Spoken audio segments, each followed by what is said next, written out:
Hello friends, जय माँ बगला की जय अंदासी।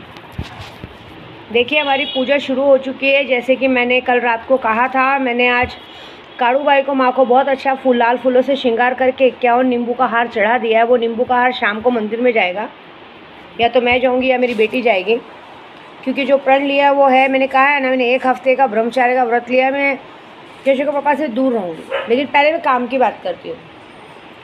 बहुत से लोग हैं जो दुश्मन को सबक सिखाना चाहते हैं, समझ रहे हो। तो एक ऐसी शक्ति है जो कहते हैं ना, काली माता का बेटा कालू राम की शक्ति। काली माता का कालू राम की शक्ति एक ऐसी है कि ये ऐसी पावरफुल शक्ति है जो आपको 72 घंटे में आपके दुश्मन को चाहे हॉस्पिटल पहुंचाना, चाहे ऊपर पहुंचाना, जो भी काम है वो कर सकता है। बस अभी आप में ताकत होनी चाहिए वो शक्ति लेने की।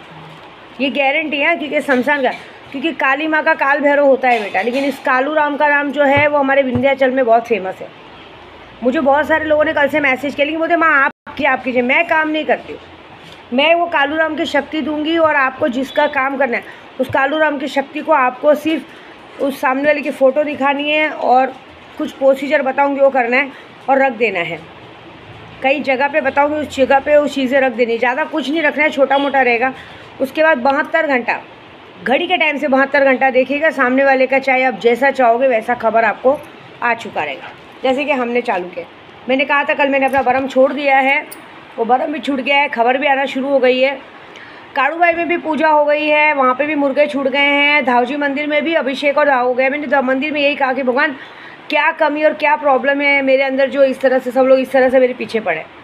बाकी मैं तो लोगों का काम कर रही हूँ। हाँ, कल मुझे इस दिशा ने 2-3 जनों ने कहा था माँ आप दुखी मत हो। मैं दुखी नहीं हूँ, मुझे चीज़ें बुरी लगती हैं, लेकिन वो चीज़ें मैंने सही कर दी हैं। मैं विद्या रही हूँ, जब मैं अपने खुद के पति को नहीं संभाल पाऊँगी तो दूसरों का वशीकरण सब क्या खाक कर पाऊँगी। कोई भी इंसान पहले खुद का घर तो संभालता, मैं अपना खुद का घर संभालती हूँ, लेकिन मैं अपना घर पूजे से नहीं संभाल रहा, समझदारी से संभालती हूँ। मैंने अपने प्रभु को वापस से गहने सामान सब पहना दिया है। हालांकि उन्होंने तोड़ दिया था, तो जो मुकाबले में था वो नहीं था, दूसरा उनका चीज़ बन रहा है, पहना दिया है। लेकिन ये वादा ज़रूर है कि हर जगह पे एक ही विश की गई है कि जिस तरह से मेरे प्रभु को गहनों से नंगा किया गया था, वैसे ही इज्जत से हर चीज़ से नंगा करें, ये बात पक्की है। तो ये काली के कालू राम की शक्ति लेने से बहुत फ़ायदा होता है। और दूसरी बात, अभी भी बहुत सारे लोगों को, जो मेरे ग्रुप वालों को काम हो चुका है, उनको घर का, गाड़ी का, सबका गिफ्ट मिल चुका है।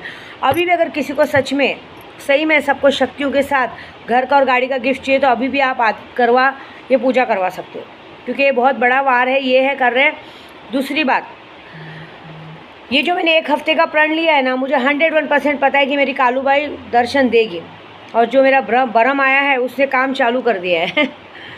आज मैंने बस अपनी माता रानी से यही मनाया है, काली माता से, कि चाहे लाख मुसीबत आ जाए, मेरे और केशव बाबा का झगड़ा बिल्कुल नहीं होना चाहिए। पहली बात तो एक बात बताऊँ मैं आपको, ये शक्ति लेने का, पहले काम की बात बता रही हूँ। शक्ति लेने का फ़ायदा ऐसा है ना, किसी भी आपकी एक बार नहीं, हमेशा बार बार मदद करेगा। अगर कहीं आपके लिए अगर कोई बुरा सोच रहा है, तो ये तुरंत आपको सपने के जरिए उस आदमी की शक्ल दिखाएगा कि इस आदमी से बच के रहो, ये आपके लिए कांड कर रहा है। एक तरह से ये कालू राम की शक्ति एक दिव्य दृष्टि होता है। ये खास करके अघोरी और पंडित के लिए बहुत काम का चीज़ है, क्योंकि ये काले कपड़े वस्त्र में डंडा लेके आता है और बहुत बड़ा काम करता है। इसको सिर्फ काली माँ का भोग चाहिए, सबसे बड़ा काली माँ का बहुत प्यारा है, ये बात है। दूसरी बात ये जो मैंने काम किया है ना, ये बहुत बड़ा काम किया है। आप देख लीजिएगा, जो भी मेरे केशव का पापा मेरे बीच में आते, बहुत जनों ने मजाक उड़ाया, बहुत जन खुश हो गए थे कि अरे अच्छा हुआ, चलो ये दोनों अलग हो गए। शिव और शक्ति कभी अलग नहीं होते, समझ रहे हो। शिव और शक्ति का मतलब कहते हैं ना, शक्तियों का मिलन कभी अलग नहीं होता। जोड़ियाँ ऊपर वाली बनाते हैं। हमारा मिलना था, मिले, हमारा प्यार था, मिले। लेकिन मैं इतनी भी नाराज़ नहीं हूँ कि अपने केशव पापा से कि मैं उनको छोड़ दूँगी, कर दूँगी। हाँ, हालांकि एक बात देखी मैंने, परसों मैं जहाँ गई थी, मैंने एक बात उसको देखा है कि इंसान, चलो एक बार मैं समझती हूँ, मेरे को केशव पापा ने कहा था हमारे यहाँ बहुत गर्मी होती है, इसलिए कपड़े की प्रॉब्लम होती है।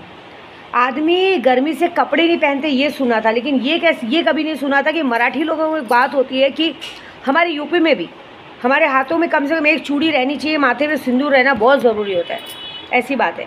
औरत चाहे कैसे भी ड्रेस पहने, मैक्सी पहने या चड्डी ब्रा पहने, लेकिन उसके पैरों में पायल, बिछिया, हाथों में चूड़ी, माथे पे बिंदी, मांग में सिंदूर होना ही चाहिए।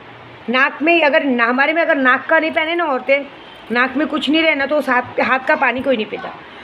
ये पहली औरत है मैंने इसको देखा है। जब मैं इसको परसों देखी ना, इसके नाक में ना हाथ में ना कान में ना पैरों में कुछ नहीं था, सिर्फ गले में शायद मंगलसूत्र होगा कि नहीं पता नहीं।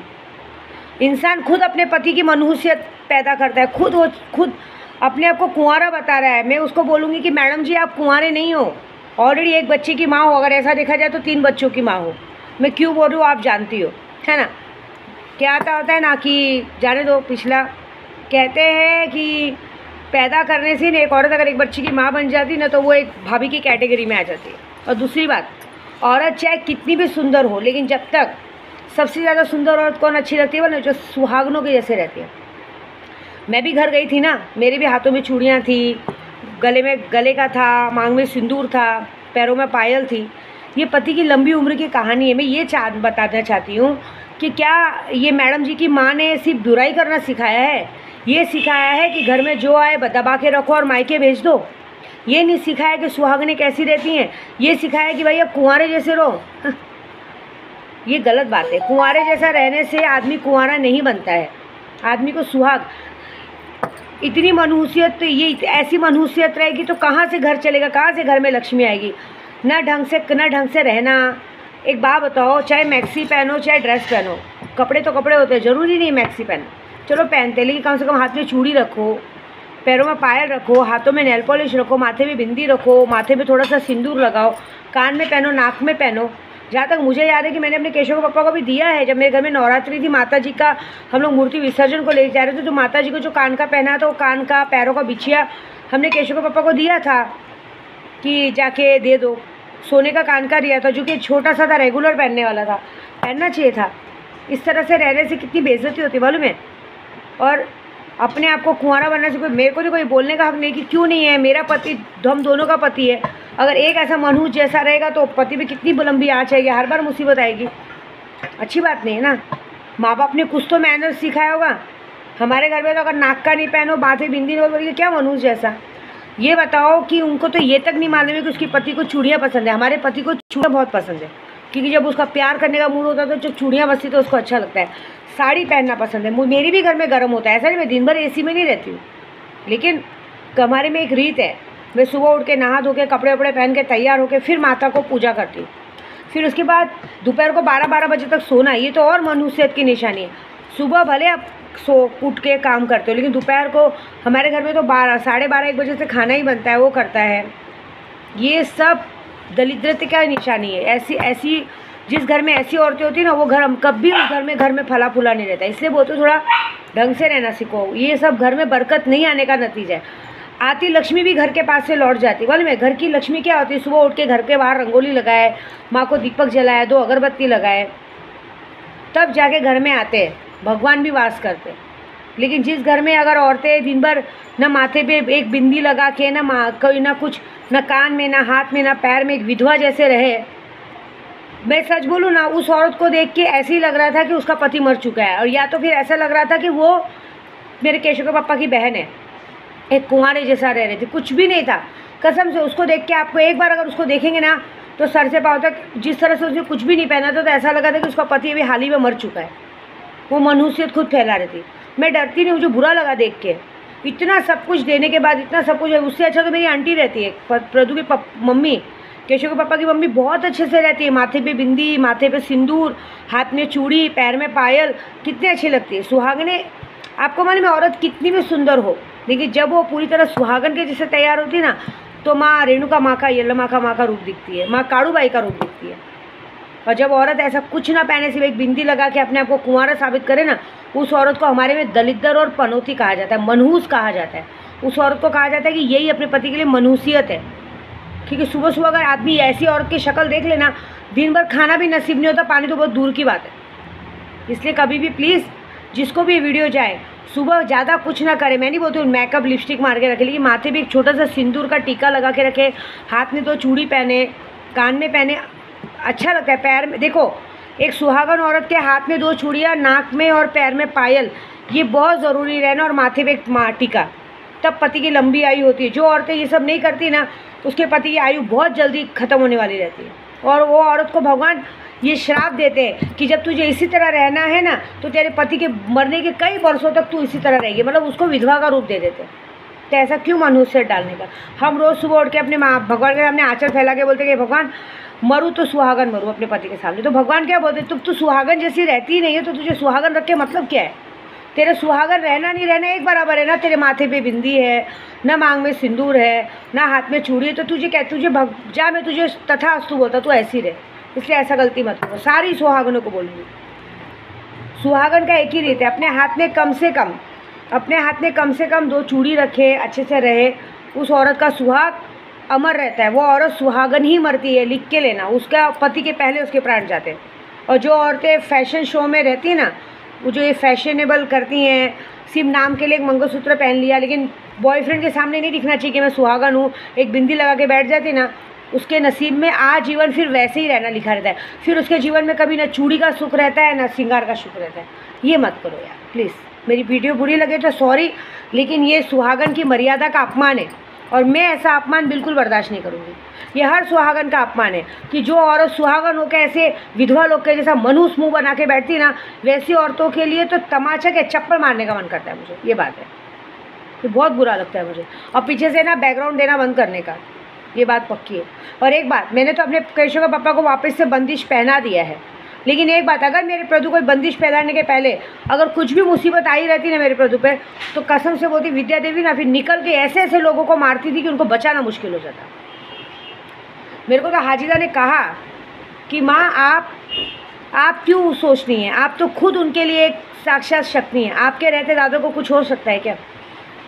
शक्ति ने, ये दिख रहे ना मांग में सिंदूर, ये मेरे प्रभु के नाम से मैं डेली भरती हूँ कि भगवान मैं उनके पहले मरूँ, उनकी लंबी आयु करो, जहाँ भी जाए यश पाए, जहाँ भी जाए हर जगह में मान सम्मान वृद्धि पाए, कोई उनके आगे आवाज़ न निकाल पाए। ये होती मंगलसूत्र। मैं मंगलसूत्र नहीं पहनती क्योंकि हमारे में सिंदूर की ताकत है, और मेरे केशव पापा ने मेरे मांग में सिंदूर भरा है, इससे मैं हमेशा सिंदूर लगा के रखती हूँ। माथे पे हमेशा कुंकू लगा रहता है, ये उनकी लंबी आयु के लिए। और हमेशा मेरे हाथ में चूड़ियाँ रहती है। अगर मेरे हाथ से चूड़ियाँ नहीं रहती ना, केशव पापा तुरंत बोलेंगे चूड़ियाँ पहन, बोलो, उन्हें चूड़ियाँ बहुत पसंद है। तो औरत जब सारे शौक श्रृंगार में रहती है ना, तो ही सुंदर दिखती है। मनुष्य जैसा रहेगी ना, तो साला उस घर में लक्ष्मी तो छोड़ो, कहते ना भिखारी भी भिक्षा लेने आएगा ना, लेकिन ऐसी मनुष्य शक्ल देख के उस घर से भिक्षा भी ना लेगा, बोलेगा नहीं इस घर में पनौती है, इस घर में से दान लेना भी अधर्म है। इसलिए प्लीज़ रहना है तो अच्छे से रहो, चाहे ब्रा पेंटी में रहो, चाहे मैक्सी में रहो, चाहे ड्रेस में रहो, चाहे साड़ी में रहो, लेकिन पूरा श्रृंगार करके रहो। कम से कम हाथ में 2 चूड़ियाँ पहनो। मॉडल ज़माना ज़रूर आगे नहीं, इतना मॉडल नहीं आया है कि हम अपने पति को इग्नोर करके आगे बढ़ जाए। सिर्फ नाम के लिए लिपस्टिक का सिंदूर नहीं लगाना है, सिंदूर मिलता है पाउडर का, उसको लगाओ, तभी लंबी उम्र होगी, तभी आप काड़ूबाई और माता रानी का मान करोगे। खंडोबा है ना, हमारे कुल देवत खंडोबा है, खंडोबा भगवान की पूजा करते हैं। ये कैसा है कि तुम्हारे माँ बाप ने, तुम्हारे सास ससुर ने ये नहीं सिखाया कि ऐसे रहो। और मुझे लगता है कि तुम्हारी सास ने अब तक तुमको इस तरह से देखा नहीं और टोका नहीं कि क्या भाई मेरा बेटा मर गया है कि मरने वाला है कि तो ऐसे मनुष्य जैसे रह रही है। हाँ, ना माथे पे बिंदी है, ना हाथ में चूड़ी है, कैसे रह रही है? ऐसा होता चाहिए। मेरी सास ऐसी चिल्लाती थी। अगर मैं हमारे ससुराल में अगर हम लोग नहा के ऐसे चले जाते थे ना और किचन छूते, तो मेरी सास बोलती थी नहीं पहले जाओ तैयार हो, मेरा बेटा उठ के तुम्हारी मनुष्य शक्ल देखेगा क्या, पहले जाओ अच्छे से तैयार हो, मंदिर में पूजा करो, फिर किचन में। ऐसी बात है। अरे गर्मी तो लाख पड़ती है हमारे गांव में। चलो हमारे गांव में बेतहाशा गर्मी है, हमारे गांव में लाइट भी नहीं है, फिर भी हमारे घर की औरतों को देखो एकदम सज धवर के सुंदर सुंदर रहती हैं। ऐसी बात है। औरतें की सुंदरता, औरतों के हाथ का खाना देखो, पति का पेट का रास्ता होता है। आप मन भर के उनको खाना खिलाओ, मन भर के प्यार दो, सुंदर सुंदर शक्ल दिखाओ ना, तो आदमी बाहर जाके डबल काम करता है। ये बात याद रखना। और जिस घर में ये सारी चीज़ें नहीं होती ना, उस घर में लक्ष्मी अलक्ष्मी हो जाती है। उस घर में हमेशा दरिद्रता फैली रहती है, उस घर में हमेशा इंसान बीमार रहता है, कभी सुखी नहीं रहता, कभी वो घर आगे नहीं बढ़ता है। ऐसी बात है। हम लोग भी पूजा पाठ करते हैं। मैं सुबह 4 बजे तक पूजा पाठ करती हूँ, लेकिन मेरी आदत है सुबह 8 बजे उठ के नहा धो के तैयार होकर पूजा वूजा करके अच्छे से रहती हूँ। ये बात है। उस दिन मैंने सिर्फ साड़ी नहीं पहनी थी क्योंकि मैं बहुत अपसेट थी और मेरे कमर में निशान थे, बच्चा बहुत बड़ा हो गया, इससे मैंने ड्रेस पहना था। लेकिन तो भी मेरे माथे पे बिंदी थी, हाथ में चूड़ियाँ थी, सब थी ना, मनुष्य थोड़ी बन के गई थी। ये बात है। ऐसे नहीं रहने का। ये बात बुरी लगे तो सॉरी, लेकिन पति की बात कही है मैंने, क्योंकि भाई मेरे पति पे आँच है, मुझे नहीं चलेगा इसके लिए।